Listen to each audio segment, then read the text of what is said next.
అందరికీ నమస్కారం. అందరూ ఎలా ఉన్నారు? బాగున్నారా? మీరు నా వీడియోస్ చూస్తున్నారని అనుకుంటున్నాను.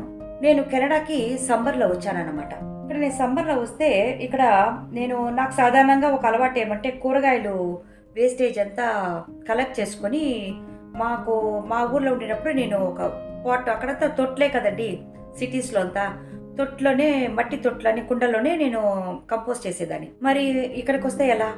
అందుకని ఇక్కడ బ్యాక్ యార్డ్ పెద్దదిగా ఉంటుంది. ఇక్కడంతా బాగా డంప్ చేసి పెట్టుకోవచ్చు మనం. లాస్ట్ ఇయర్ నేను వచ్చినప్పుడు వీళ్ళకి ఒక్కొక్క టొమాటో వీళ్ళ తోటలో ఇంత పెద్ద టొమాటో అన్నమాట. ఒక చిన్న సైజు గుమ్మడికాయ అంత సైజులో టొమాటోలు అన్ని వస్తుందన్నమాట.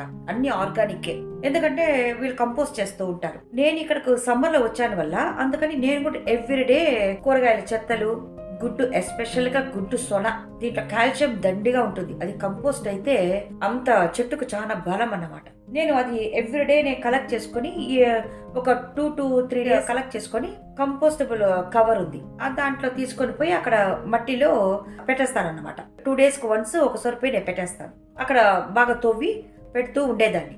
ఇలా ఒక 2 months గడిచింది. ఆ తర్వాత వింటర్ స్టార్ట్ అయింది. వింటర్ స్టార్ట్ అయితే మా వాళ్ళు చెప్పేశారు ఇంకా వింటర్ స్టార్ట్ అయిపోయింది, ఇక్కడ స్నో కురుస్తుంది కదా, మంచు ఇంకా ఎక్కువ అయిపోతుంది, ఇంకా తడి ఎక్కువగా ఉంటుంది, ఇంకా చేస్తేనూ అది మగ్గదు, కంపోస్ట్ కాదు అట్లా అని మా అమ్మాయి చెప్పేసి సూపు పెడతామని డిసైడ్ చేశాను. దాని యొక్క ప్రాసెస్ నేను చూపిస్తాను. పీతల సూపు ముక్కలు సన్నని మంటపైనే వేగించాలి. టొమాటో బాగా మెత్తబడిన తర్వాత ఇందులో ఈ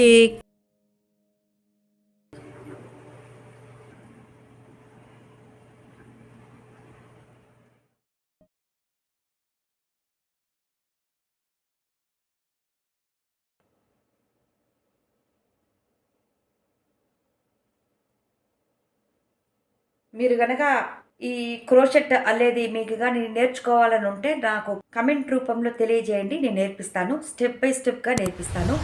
ఇంట్రెస్ట్ ఉండే వాళ్ళు నేర్చుకోవచ్చు.